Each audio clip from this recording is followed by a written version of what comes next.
When a general's medals are stripped away and replaced with a prisoner's number, how do you resist despair?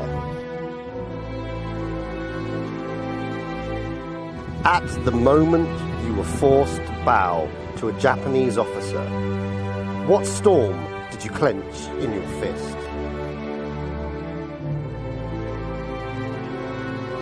And in the freezing prison cell, 30 degrees below zero, could you have imagined standing on the US Missouri witnessing their surrender? I think here I found the answer. Behind me is a museum where Allied generals were taken as POWs during World War II. So let's go and have a look.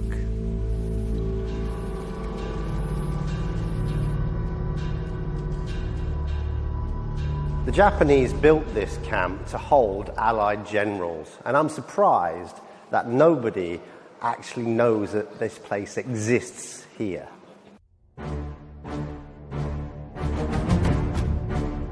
In 1942, Allied forces in the Philippines fell at the Bataan. What followed was one of the most horrific humanitarian tragedies of World War II. The Bataan Death March. The Bataan Death March is where 70,000 Allied POWs had to march through blistering heat, starvation. They were beaten and shot to get to their location. And as you can see here, we have a map of Taiwan showing where POWs were taken to Shenyang.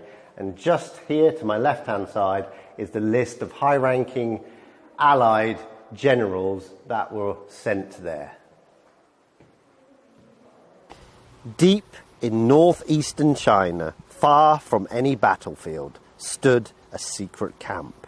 Here in辽源, Japan imprisoned its most dangerous Allied POWs, not for intelligence, but to break their spirits.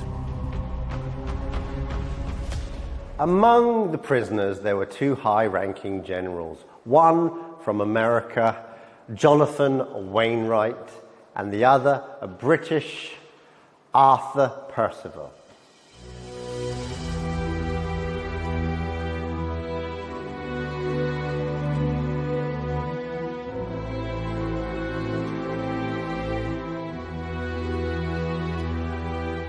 It's actually quite disturbing when you look at this. You know, on this side of these bars.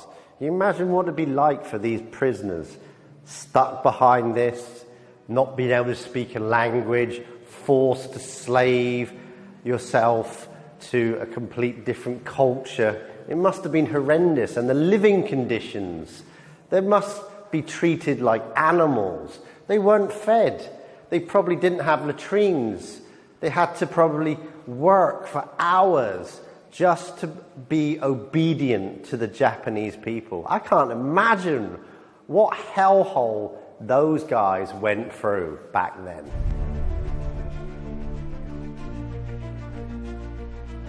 In 1945, the Japanese failed and the POWs were rescued.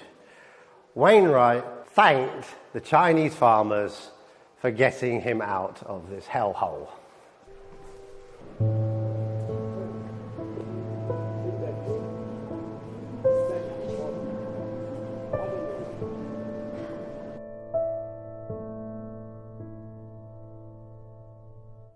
Finally, on the 2nd of September 1945, the Japanese on board US Missouri signed a declaration of surrender. General McCarthy signing the piece of paper, and the two generals stood behind him are Wainwright and Percival.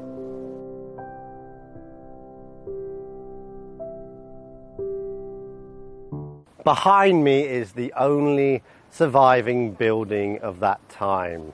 It represents the history of what happened. General, the questions you once carried in silence today the echo. Dignity never surrenders. Fascism will forever be nailed to the pillar of shame.